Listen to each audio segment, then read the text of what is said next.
Singleness, dating, and relationships. And why is she going to be talking about singleness? What I would say to that is I have a ton of credibility. I think I spent majority of my life single. I spent like 23 years. Season, that's a long season. Before you dive into a relationship, you want to make sure that you know who you are as a person on your own, separate from the complement that you potentially will marry. If we're being real, a lot of us don't love the idea of being single. It feels almost like it's a failure when it's not. That is the most vulnerable but special aspect of being in a relationship, is you get to be fully who you are.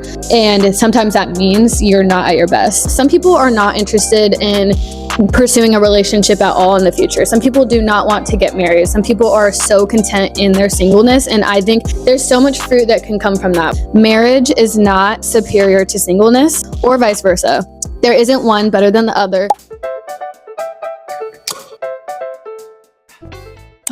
Oh my goodness. Let me just get comfy. Welcome back to the podcast. This is Coast to Coast. And if you are back, it means you're back for episode 2. So if you haven't watched episode 1, you should go back, watch the first episode. It actually has my co-host in there. So you're probably wondering why I'm on my own right now. I usually co-host this podcast with my husband. I say that, but we've only filmed one so far. So we're just in the very beginning stages. If you want to see the start of when this podcast grows, this is the time to join right now. However, let's just dive in. And first of all, every episode we're going to have sip of the pods. So I'm just going to go ahead and crack open actually, this isn't even my favorite flavor, which is the craziest part, but these are favorite sodas around here. If Rob was here, he probably would be drinking the same thing, but we love Poppy. So dream sponsor, dream partnership would be Poppy. If you ask me Olipop versus Poppy, it's going to be Poppy every time. But let's just go ahead and crack this open. Oh, that's really satisfying. I hope it was for you too. Cherry soda? Cherry lime? Cherry lime. That's my favorite flavor. This is strawberry lemon. Let's see how it is. It's really good. And to be honest, I drink it all the time because we get the bulk packs in Costco. Okay, skipping past the sip of the pod, let's just dive into why I'm the only one on this podcast right now. Don't worry, I have Rob's permission to share this with you guys. Nothing crazy, nothing serious, but we decided on a way for this podcast to stay sustainable, for me to be able to maintain this and us as a couple. I really, really am excited to see where this podcast can go, and I want to be able to grow it. And part of that means I have to be consistent. So just because we work completely opposite schedules, and a lot of the times when we come together, we don't always want to film, or we don't always have the energy. It's long weeks and really unpredictable. So we just want to spend time together and prioritizing our marriage. All that to be said, something that I want to do in order to maintain the consistency is we're going to switch off. So I'm going to have weeks where I do solo pods, and that'll actually be a really fun opportunity for me to see what topics you guys like, and also just dive into my prior YouTube days when it was just me. However, I love doing it with my husband. So this is still something we're looking forward to doing together. And honestly, maybe Rob could do some on his own too, but his job is structured differently than mine, and they're really unpredictable. So that's what we decided on. I think it's going to be really healthy, not to just click the camera on, even if we're not in the right headspace, but being really real with you guys, that probably wouldn't be maintainable when I work night shifts and he works, 5 days a week, 9 to 5. Why do we call it 9 to 5? Because sometimes you go in earlier and we leave later, but he has a lot more hours that he's putting in during the week. So my hardworking man, he's not here today, but he will be in the next episode. Today, we are going to be diving into an episode that you guys asked for, which is singleness, dating, and relationships, which is honestly kind of fitting, the fact that I'm doing this episode by myself. However, I know you guys probably are thinking, okay, what's the credibility here? This girl's married, and why is she going to be talking about singleness? So what I would say to that is I have a ton of credibility. I think I spent the majority of my life single because I spent 23 years in my season of singleness. That's a long season. So we'll get into that too and what that means. But I'm married and I'm pursuing a relationship in a different way, but I still pursue friendships and other relationships. And I feel as though I have a lot to share about singleness in general, but what I really, really, really, really, really, and hear me out, I really want to stress is that just because I'm married and because friends may be married, in no way does that make that person, above you. Marriage is not superior to singleness. And I will say that again. Marriage is not superior to singleness, just the same way that singleness is not inferior to marriage or vice versa. There isn't one better than the other. There's actually so much fruit in both stages of life. And if you're a Christian, this podcast is going to be applicable to every human. I won't say every human, I would say can be, but there are going to be moments where we talk about our faith because we are coming from a Christian perspective, not holding everybody and every viewer to that same perspective and set of values, but it is something to consider because it can frame your entire view about singleness, marriage, and dating in general. So I just wanted to throw that out there, but I have a couple things because I feel like this could go in so many different directions. So if there's something else you want me to highlight in a different episode, I want you guys to tell me. I want this to be super open. I want you guys to tell me how this is helping you, but I also want you to be like, hey, we didn't get a chance to talk about this. Let's dive in. I'm also dog sitting. So if you see a dog down here at some point, that is Bruce and Sochi. You'll get to see them in a second. Okay, so how do we even dive into this topic without it being so overwhelming? Singleness on its own is a whole topic. Dating on its own is a whole topic. So what I want to really dive into is kind of realizing that we all come from a different outlook on what singleness means. I want to be super real. Some people are not interested in pursuing a relationship at all in the future. Some people do not want to get married. Some people are so content in their singleness. And I think there's so much fruit that can come from that, whether you're a Christian or not. If you're a Christian, it means you get to pursue God full-heartedly with less distraction. And that's just the reality of it. And it just gets to be you and God. I remember my time when I was single and just being in the Word every day. You're more consistent. You crave, that's your relationship. I don't know how to explain this in the sense that, because I'm married now, it doesn't mean that my relationship with God is gone or less because it's still my number one relationship, but it looks different in how I pursue it. And it's the cornerstone, it's the foundation for my marriage. So it has to be number one still, but it looks differently. When you're single, and let's take Christian faith away from it for a second, you can pursue yourself, and that looks like growing, it looks like evolving, it looks like making mistakes, and it looks like figuring out the community and the support that you want around you. It means you are going to change, and at some stages in your life, you're going to want different things than others. But before you dive into a relationship, you want to make sure that you know who you are as a person on your own, separate from the complement that you potentially will marry. If you want marriage, if you desire marriage. If you don't desire marriage, and this is a book written by a Christian, so I just want to disclaim that, but at my old church, this awesome pastor wrote a book actually about his journey in singleness that honestly could be compared to the life of Paul and just the contentness, because we can say we're content in singleness, but a lot of us are waiting for that next step.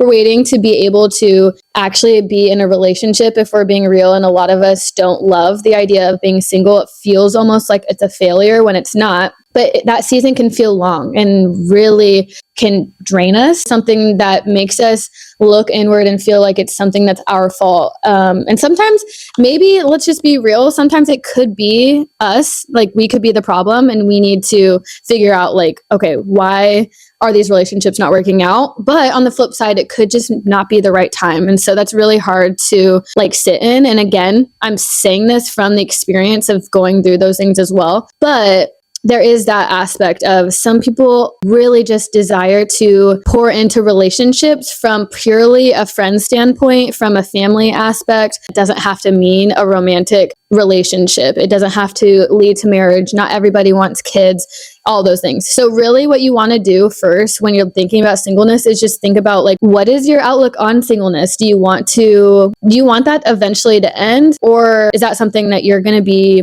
wanting to settle into? And that's okay. There's no wrong answer, because your life looks different, what looks best for you. And you can still be, and this is the Christian aspect. I know a lot of people think that you have to be married if you're a Christian, especially, and build your family, but that's not the case. I mean, look at the life of Paul. He spent all of his time really being an evangelist and spreading the gospel, and he didn't pursue relationship. That wasn't something that he had in his path. But if you do desire to be in a relationship and you're not in that yet, but you are having a hard time within singleness, I just want you to be honest about that. It's not a bad thing to want it to end, if that makes sense. Okay, so let's see. Another aspect I want to talk about is, so for like me, when I was in my season of singleness, like I want to talk about the hardship and I want to talk about the fruit, because there's both. And you might feel like you can relate to at least one of these. When I was younger, I knew just from an early age, like I am just somebody who always desired marriage. As you could tell, I am married now, but it is something that was always on my heart from a really young age. And I think that sometimes that comes later for people. Sometimes it's just like ingrained in you and you know that you want that. I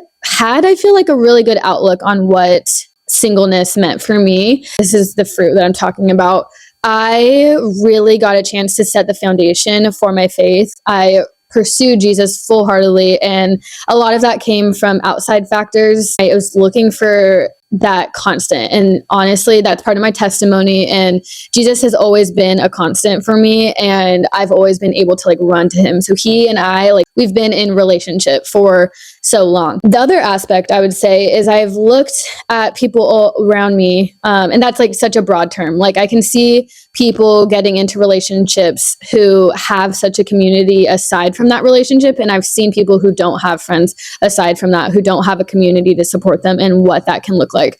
And what I really, really wanted to do was pursue community. I wanted to make sure that I was somebody who had strong girlfriends, who had strong friendships, and I wanted to be seen as somebody who cared about her family too. So I was able to pursue a lot of relationships. You know, relationships, like romantic relationships, they take a lot of time and effort, and they take commitment. You're constantly thinking about the other person. And so when you're single, you get to think about yourself and what you want in your life. Map it out, figure out what the things are in your life that are important to you. It could just mean having those experiences of not living by like a schedule. Like you can be so spontaneous when you're single, and just really like cherish that, because it's something that it's almost like a trade-off. And like, while I wouldn't give that up, in marriage, you are always going to have, you know, two schedules that you're balancing. So while it's not a worse off scenario, it's actually such a blessing. In singleness, you can say yes to a lot more things, and you only are thinking about your schedule. So there's a lot of fruit that comes from that. I would also say that when you're single, you are able to pursue your goals, your dreams. And I wouldn't say that that disappears in marriage either, but what I would say is in your singleness, you get to have more time to kind of figure it out. And this can look really differently. Some people go to college and some people don't go to college. Again, there's no wrong answer. There's no right path. Like personally, and this might be a hot take, but I don't think a lot of people need to go to college. I think that there's so many jobs out there, especially the way that the world is right now with the jobs space specifically. You can make it with a very stable career and something that you actually enjoy without going to college. But I would say for some careers, you have to go to college to get the degree, to get the certain certifications, whatever it may be. Like for myself, in medicine, you have to get the degrees, you have to go through that process. Am I a little jealous of some people who don't have to go through that route? Absolutely. But that's not the path that was for me. So anyways, your goals can look so broad, and they can always change when you're single, especially. I just want you guys to be so excited about this time, because you get to figure out what you want to do, even if that changes. If a couple of years later you end up wanting to go back to school, or if you want to just completely change your path, you want to pursue a different career, you have goals that aren't career related. Maybe you just want to travel and you want to learn about cultures. You just want to explore the world. You want to serve. There's so many aspects where you could be on fire for your future, if that makes sense. And I think that's something that's really, really special about your time as a single woman or man, whoever's watching this. But I will say there are some things, if you want to dive into a relationship later, like you should ideally and this could be a hot take too, because I think that there's some things that you can figure out after you're in a relationship, but there's some things that for your benefit, you're gonna wanna have set in stone, at least like the values and the foundations. Personally, for me, I wanted to make sure that I was done with school, my career was figured out. I wanted to make sure that I could be someone who was independent and somebody who could sustain my future, like sustain my goals and my lifestyle on my own. Like, take yourself and put yourself in a relationship and make sure that you aren't going to fall apart. And obviously, this is a completely different conversation if you're in marriage, but if you're just in a relationship before you're married, I want you guys to genuinely challenge yourself and think, if you took this person away, would my life completely crumble and fall apart? Because that's the unhealthy aspect of being in a relationship. You want to be a strong foundation and a strong foothold for yourself. And then you can go ahead and add somebody to your life who's going to be a complement, and they can also be that strong person.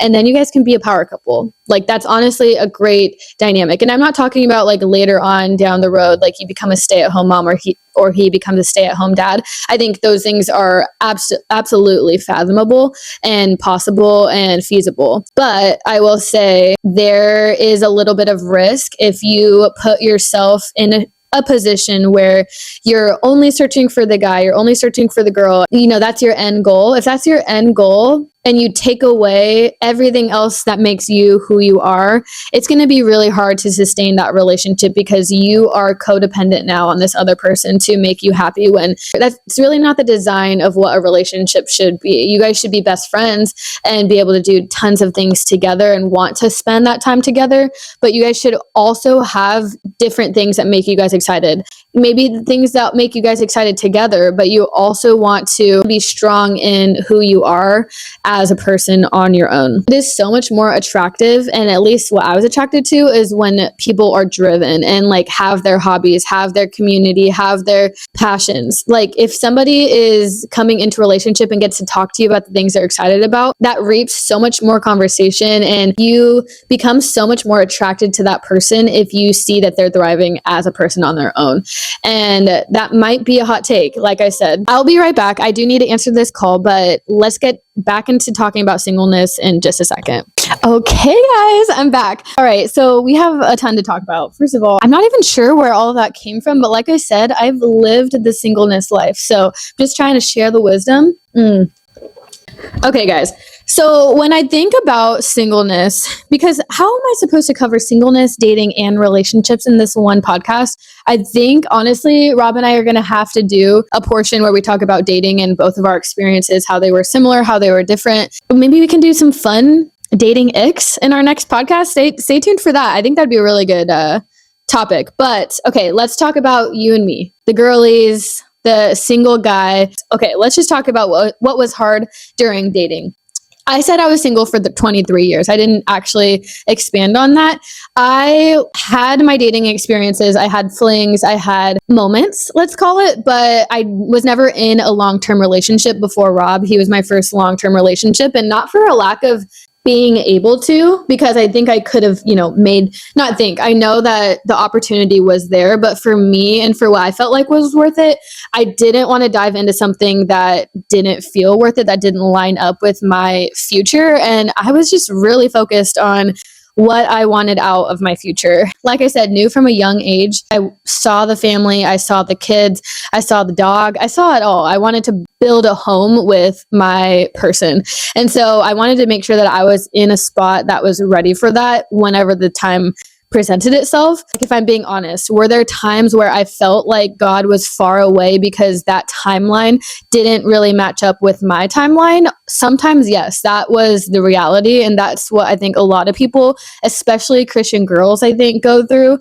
I think if you're not a Christian, sometimes it's easier to be single for longer and feel okay about that. Look at the Christian girls, and this is just the reality, but a lot of like the girls who go to church, they end up getting married a little bit earlier. They date earlier because they just have that on their mind a little earlier. And this isn't the case for everybody. It kind of depends on like where you live in the United States. What's the culture from wherever you're from? Like, do people get married early, later? And so the trend right now is definitely for people to be getting married later.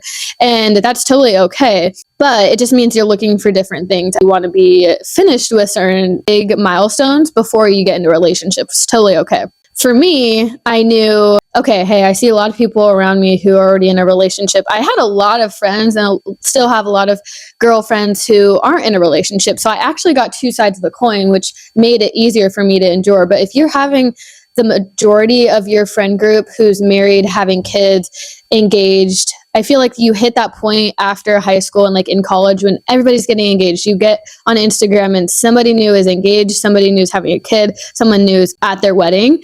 And it's just like one after the other after the other. And it's really hard to not compare your timeline to other people's timelines. And especially if it's something that you want to happen for yourself. And so was there a time when I was like, I'm just over this. I am so frustrated with feeling like I'm not enough. I'm so frustrated with feeling like this isn't going to happen for me. I always lived in a fear that I would have to settle. I have all of these high standards. I have all of these desires on my heart. Is there a way for these things to actually come to fruition? And my head was telling me there's no way. Like, you're already past the timeline of what you would have wanted. You haven't been in a serious relationship yet. These things aren't for you. They're for somebody else. And how often do you hear that? How often do you tell yourself that lie? Because it is a lie. That is so possible for you too, but it's not going to look exactly the same as your best friend or the neighbor next door. It's just not. And that's a really hard truth to swallow. But yeah, did I think that my person was going to look different than the person I prayed for? Absolutely. And I didn't know what it was going to look like. I wasn't sure if God had singleness for my life and that, maybe marriage wasn't meant to be for me. I was so confused. I was like, man, I am pursuing God with every inch of myself. And there's this verse that it's like, create in me a clean heart. And it talks about just pursuing God for the desires that he will place on our heart. And essentially our desires align more. The closer you get to God, your heart will start to resemble the heart of God and your actions start to overflow. Like, everything that you do starts to resemble what's inside. And I just felt like, okay, I'm pursuing God. I'm living a really faithful life right now. I really, really desire to be that person who can love somebody else. And I want to be in a godly relationship. I want to be in a godly marriage. And I just wanted to move to that next step, still be faithful, still pursue God, but I wanted to do that in a relationship. And so that's just the realness of, yeah, it probably is hard to wait and it's a season, but no one knows what that season looks like. No one knows what the timeline is going to look like. And that's really hard to be in an in-between stage. I think what's really hard is when we try to convince ourselves like we're not waiting, because that's not the reality. I don't think when it talks about being content in every situation, it doesn't mean convincing yourself that this isn't still a desire on your heart. It just means not even convincing. You shouldn't be having to convince yourself if it's something that you've accepted. So it's not going to happen right away because it's going to be really, really difficult to realize, okay, maybe this isn't the right time. But when God has you in a specific place, take faith out of it. When you find yourself in a specific stage of your life, there is so much peace that comes from accepting where you're at right now without looking to the past or the future. And that's really hard to do. Like, think about where your feet are right now. Sometimes there is a waiting period that's just longer than we expect, but I rarely find anybody who says, oh, this wasn't worth it. By the time they get to that spot where it's something that's been on their mind for forever, years and years have gone by and they've been waiting for this specific relationship that they could envision. When they get to that spot, it's so rare for somebody to be like, okay, everything that happened back then when I didn't have what I wanted, that wasn't even worth it. I would have taken all that away. Most of the time, the hardship still brings fruit. That's crazy to say because no one prays for more hardship. No one prays or no one tells their best friend, like, hey, I'm looking for more hard things to go through so that I can grow and so that I can learn. If somebody said that, it would probably throw you off guard. As a Christian, I just want to share this passage, this verse, Philippians 4:11. This is Paul talking, and this is the guy who he has so many different career changes. He meets so many people in his life. He is like single on fire, singleness on fire. That's what he is. This is verse 11.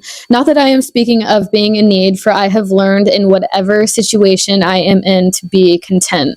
I know how to be brought low, and I know how to abound. In any and every circumstance, I have learned the secret of facing plenty and hunger, abundance and need. I can do all things through him who strengthens me.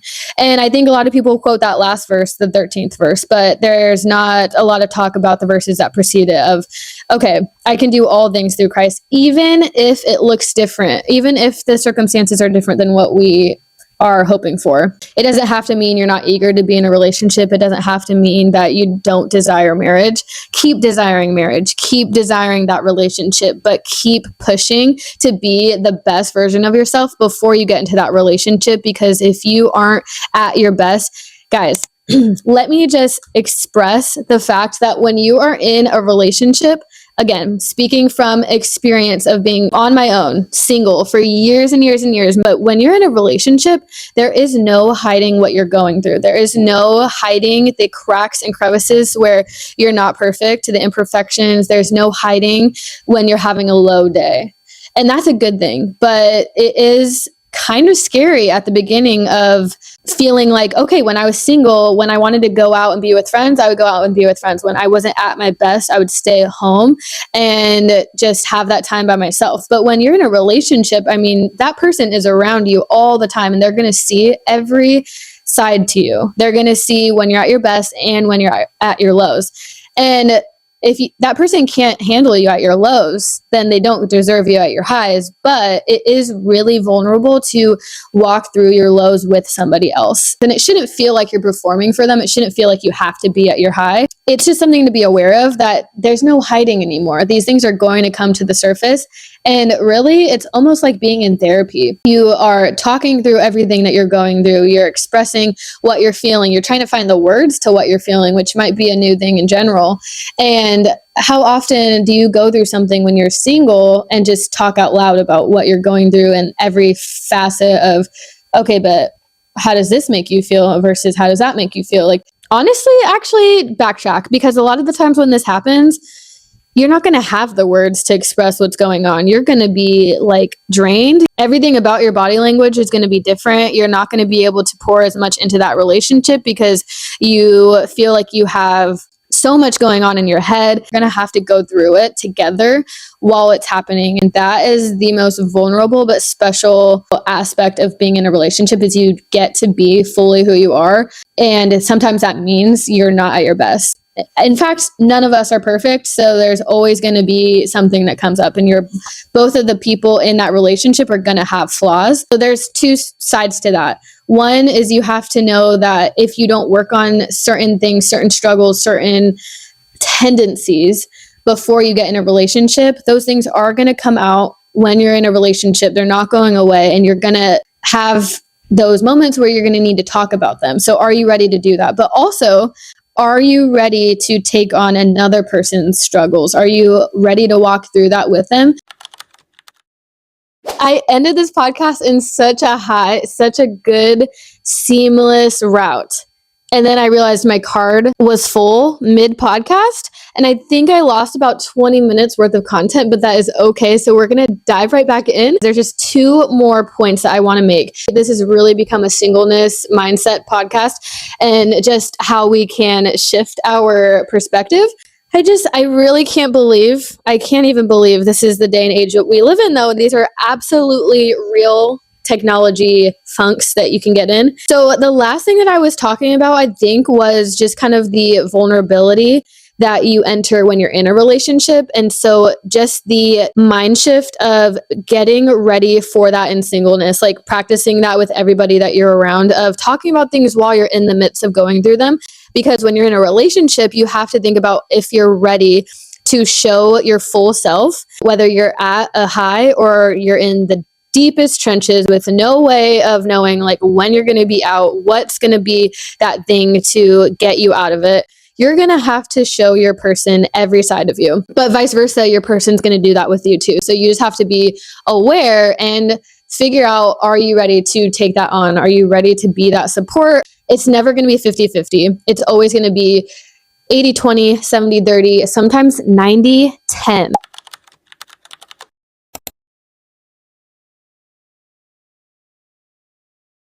Something it does not want me to share this with you guys, so I'm gonna hurry before these die, because first it was my card and now it's the microphones. What is going on?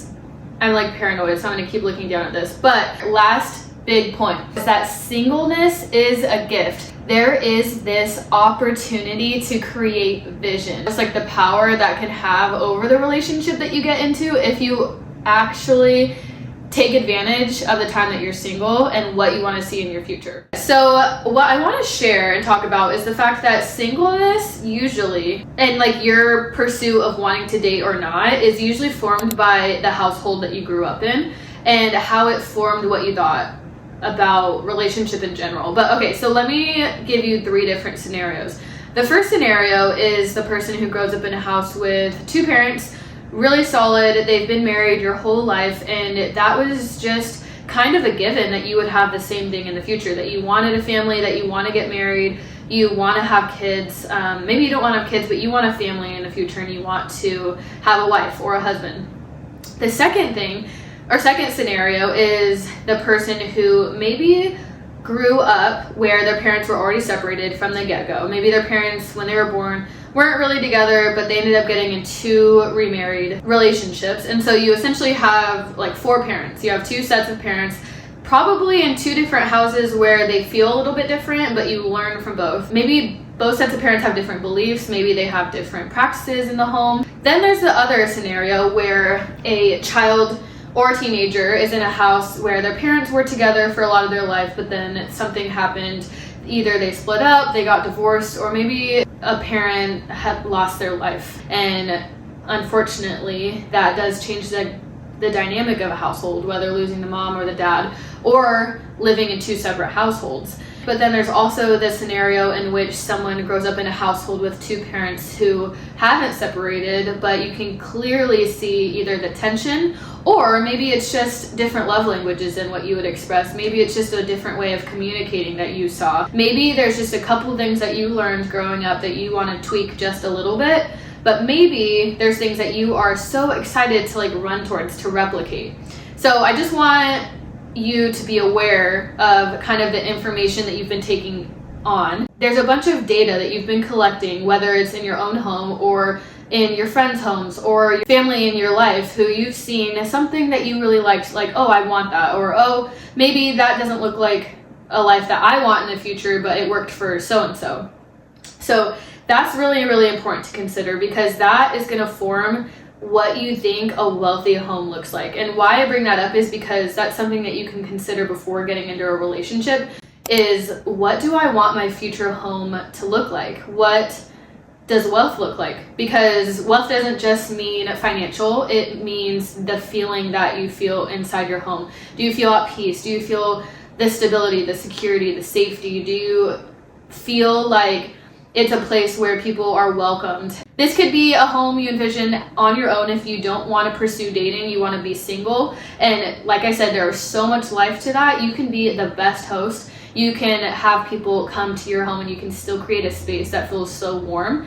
If it's a place where you are dating and you eventually want to lead into marriage, it's like more than half of that home is that other person you're building the home with. So like such a gift to have this time on your own to build that vision, to work towards those things that you want. Because it's gonna be really hard to form and like mesh a life with somebody else if your goals for the future don't line up. If like you want to travel a lot, they don't like traveling, that's probably going to be really tough, really difficult to maintain a healthy relationship and go do the things that you love. If you want to start a small business or you want to start a business together, maybe it just means you're going to do the business. You need the support of your person, whether it's behind the scenes or really involved in the business itself.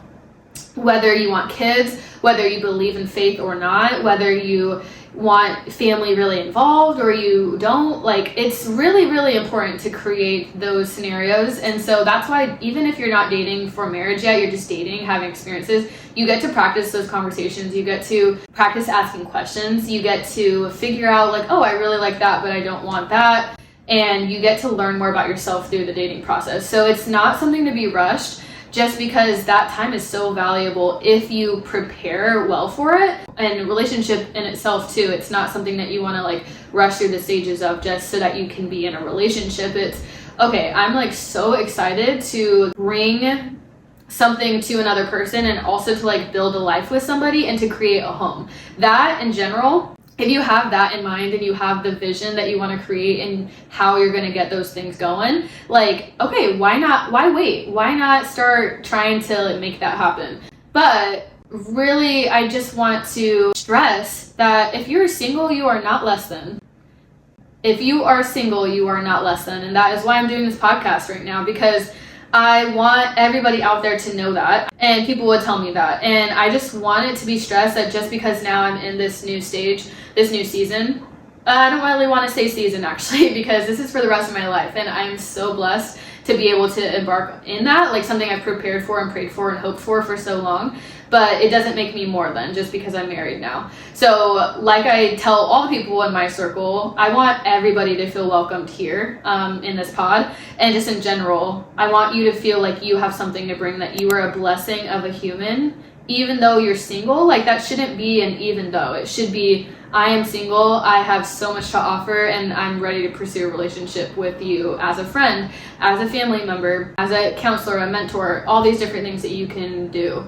But it's just a couple things to consider as you're forming thoughts about what you think about dating in general, or what you're looking forward to in the future. And if you're looking toward the future and what's going to come in that, like there will be like a meshing of two people. So like think about what that's going to mean and what you want out of that and who you see yourself with. Like it's so important to not just think about the little to-dos or checklist things of like tall, dark, handsome. Like it's like, who do I see being a partner with me in the life that I envision? Like me as my own person, but then with this other person, we get to do that together. It's like, who do I envision hanging out with all the time? Because your partner, it's somebody who you're going to be hanging out with like 90% of the time. Like, yeah, there's going to be this other community, your work, all these outside factors, but you're going to be with your person. So think of it like you're going to have a sleepover with this person every day till pretty much till the day you die. So like, is this person going to be a good dad, a good mom? Does this person even want kids? Like, is he driven? Is she driven? Does she have goals? Does she have hobbies? Like, is she like kind to people? Like, what do you envision? That's the question. That is the question. And I just really wanted to share that because I think it's like we all come from different ways of growing up and we all have different experiences that form what we think about this topic. So it's like, whoa, when you guys wanted to hear about singleness and dating and relationships, I'm like, how do I cover all of that? That is so much to cover and from so many different perspectives. So I hope that you guys found something out of today's pod that was like made you think or helped you or gave you a little bit of peace, because I want everybody to feel welcome here. And I want you to know that you're a blessing of a human and I'm so blessed by you being here. So is Rob. Just because he's not here, we are just so blessed that you're here. And thank you for joining me for episode 2 of Coast to Coast. This has been really fun and I can't believe I had to refilm so many things, but it was worth sharing and I'm just really looking forward already to the next podcast. So if you have any topics that you want me to dive into, whether it's a solo podcast for me or for Rob or something for us to film together, please share them down below in the comments. And if you're not subscribed, join along, subscribe, because this is the beginning of a journey that I can't wait to see where this pod goes. Who knows where it'll go, but it'll be really fun to have you be a part of it. All right, I'll see you guys next time. Bye-bye.